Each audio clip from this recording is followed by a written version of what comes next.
આજે આપણે બજાર કરતાં પણ સ્વાદિષ્ટ પાઉંભાજી ઘરે તૈયાર કરીશું.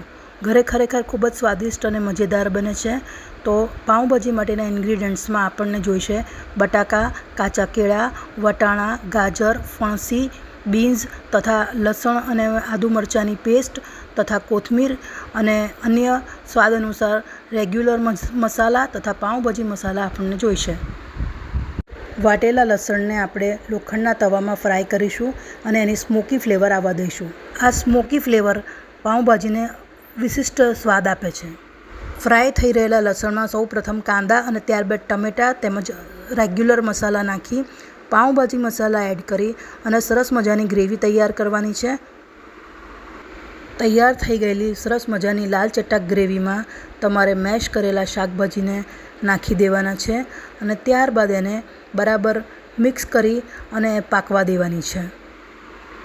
પાઉંભાજીનું શાક તૈયાર થઈ ગયું છે તો એને ઉપરથી તમે બટર નાખી અને સર્વ કરો.